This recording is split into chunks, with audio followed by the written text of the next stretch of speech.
Medina, on te wonir dani. Encore moti, j'étais c'est beaucoup attendu. Si tu ne viens pas, moi je barre. Afami, ara John, afami. Salam. Ça va bien, grand? Moi je comprends pas ça. Ça va bien? De Gaulle? Non, moi je comprends pas. Ah, tu comprends pas? Oui, je m'excuse donc. Je suis quitté en Europe, je viens d'arriver. Je ne comprends pas. Je ne suis pas grandi ici, c'est à cause de ça. Ah, d'accord. J'aime beaucoup la langue là, mais de telle sorte que je n'ai pas duré ici, c'est pour cela. Ah, ok, d'accord. Même moi aussi, je suis venu des États-Unis. Ah bon? Comme ça, oui. Ah, c'est bien. Les États-Unis. Donc, je suis venu pour appeler un de mes amis, mais mon crédit est fini, quoi. Donc, si tu as un crédit, je vais le rappeler. Non, malheureusement, moi aussi, je n'ai pas d'appel de crédit. Ah bon? Je n'ai pas de crédit, c'est à cause de ça.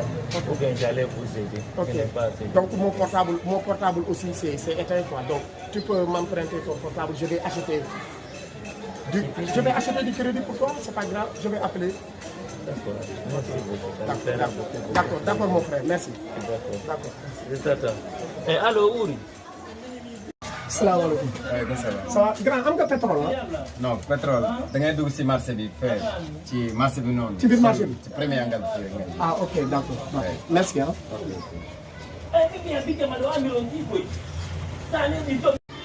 Ɓe mbiron kigoydara gongol ɗo arane ɓal nan en joni inchallah jom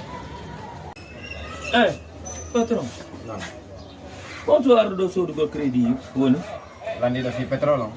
pétrole ka crédit min ni crédit wonno ɗo sodde ɗo joni crédit oɗo joni accilan ɗo moni o arɗo sodugo crédit fodgo ko téléphone Est ce que on donati ko lantuɗo ɗon ko pétrole landilam fi mum. On ɗum tindinanima noon ko marché yo ƴettu nde angalde ɗo. marché on bo Ko min de ko ɗo mi woni. acce fiyalla wolangol lan ɗumi jeeki o konto ɗum ne